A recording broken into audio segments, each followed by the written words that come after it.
नमस्कार, विजेताज रेसिपीजमध्ये तुमचं सर्वांचं स्वागत आहे। आज आपण कंटोळीची भाजी बनवणार आहोत। ही कंटोळी कशी पावसाळ्यातच येतात, रानभाजी आहे ही। तर मग चला आपण सुरुवात करूया। तर ही कंटोळे आहेत, हे असे या प्रकारे असतात, छोटे छोटे असतात आणि ही भाजी ना पावसाळ्यातच येते, रानभाजी आहे ही। आणि ही भाजी ना एकदा तरी नक्की सर्वांनी खावी, एकदम पौष्टिक अशी भाजी आहे। तर मी आता ही सर्व धुवून घेतलेली आहे। आता आपण ही कट करून घेणार आहोत। आता हे पहा, दोन्ही साईडून हे असे कट करून घ्यायचे। त्यानंतर मधला भाग कट करायचा आणि हा मधला ना बी आहे ना, ते जेवढं शक्य आहे ना तेवढं काढायचं। म्हणजे जर कोवळं बी असेल ना तर तुम्ही नाही काढलत ना तरी काहीच हरकत नाही। जर थोड्या बिया जाडसर असतील तर आपल्याला हे बी काढून टाकायचं आहे।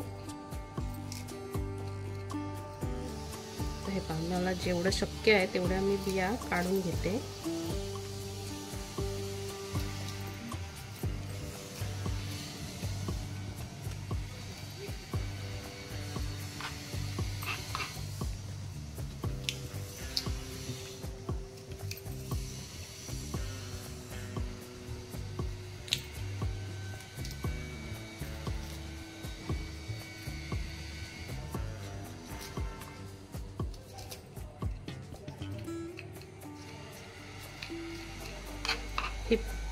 हे असेच आता मी सर्व बी काढून घेणार आहे।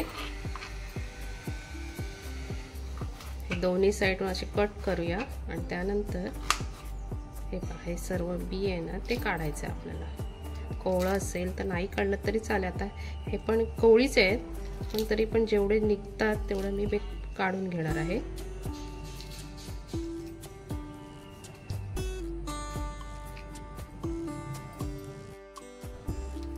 आता हे पहा, मी सर्व बी काढून घेतलेलं आहे आणि ना आता आपल्याला कट करून घ्यायचे। हे अशी लांबीच कट करून घ्यायची आपल्याला, लांब लांब।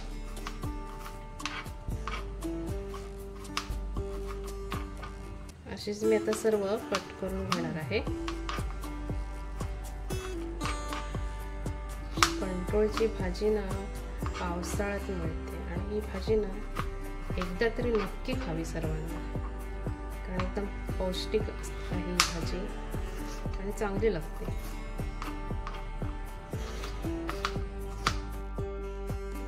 तर आता ही भाजी कट करून पाण्यामध्ये ठेवलेली आहे आणि आता यामध्ये आपण एक बटाटा टाकणार आहोत आणि आता ही काढून घेणार आहोत। चला, तर मग आता टोपात तेल टाकलेलं आहे, त्यामध्ये आपण राई टाकणार आहोत।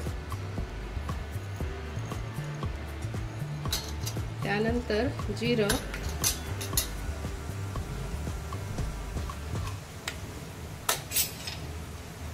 आणि आता यामध्ये लसूण टाकणार आहोत। एक 2-3 पाकळ्या मी ठेचून घेतलेल्या आहेत आणि एक कांदा बारीक चिरून घेतलेला आहे।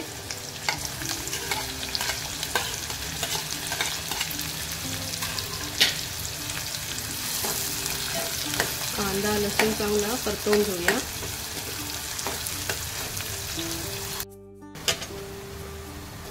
कांदा लसूण थोडासा शिजत आलेला आहे। आता आपण यामध्ये टोमॅटो टाकणार आहोत। मी इथे बारीक चिरलेला एक टोमॅटो घेतलेला आहे। त्यानंतर आपल्याला कढीपत्ता टाकायचा आहे। 2-3 मिनिट मस्त परतवून घेऊया।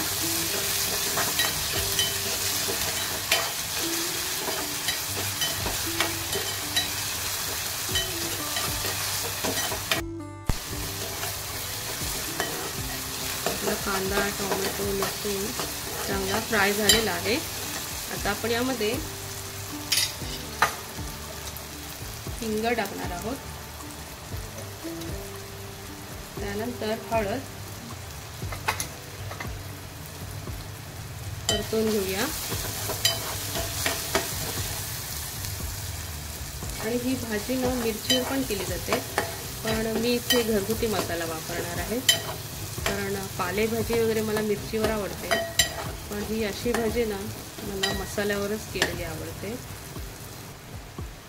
1 चमचा मी इथे घरगुती मसाला वापरते. परतवून घेऊया. आणि आता आपण चिरून घेतलेली कंटोळे टाकणार आहोत.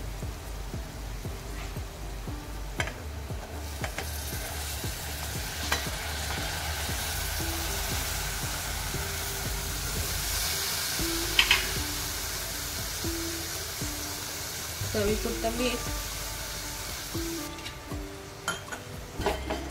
परतवून घेऊया.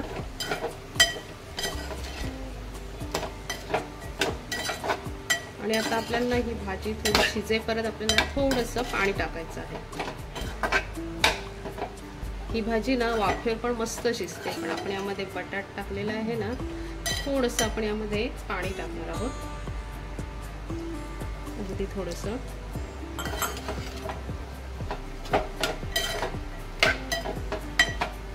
भाजीला ना वास मस्त सुटलेला आहे आपल्या फोडणीला. आणि आता झाकण ठेवून त्यावर थोडंसं पाणी ठेवणार आहोत आणि एक 5-6 मिनिटांनी आपण चेक करणार आहोत. एक 7-8 मिनिट झालेली आहेत. आपण बघणार आहोत. भाजी तर आपली शिजलेलीच आहे, कारण या भाजीला काय वेळ नाही लागत. आता आपण फक्त बटाट शिजलेला आहे की नाही ते चेक करणार आहोत. हे पहा, आपला बटाट पण मस्त शिजलेला आहे. आपण वाफेवर दिली तेव्हा आपल्याला मध्ये मध्ये चेक करायचं आहे, कारण खाली लागू शकते, कारण आपण पाणी पण कमी टाकलेलं आहे. आता आपण यामध्ये ओलं खोबरं टाकणार आहोत.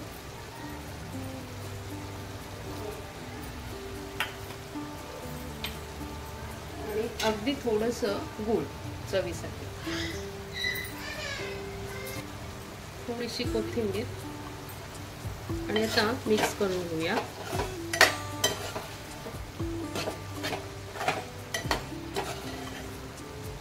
आता आपण यामध्ये खोबरं टाकले ना, तर 1-2 मिनिट फक्त ठेवणार आहोत.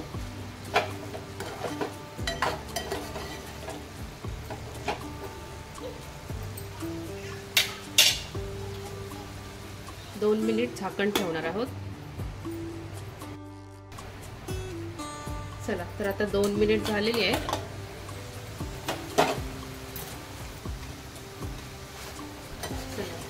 तर 2-3 मिनिट झालेली आहेत. आपली भाजी पण इथे मस्त तयार झालेली आहे. आता आपण गॅस बंद करणार आहोत. तर आपली पावसाळा स्पेशल आपली कंटोळ्याची रानभाजी इथे मस्त तयार झालेली आहे. तुम्ही बघू शकता. आणि ना भाजी चविष्ट लागते, एकदम मस्त पौष्टिक अशी भाजी आहे. तुम्हाला जर माझी रेसिपी आवडली असेल तर लाईक करा, शेअर करा आणि सबस्क्राईब करा.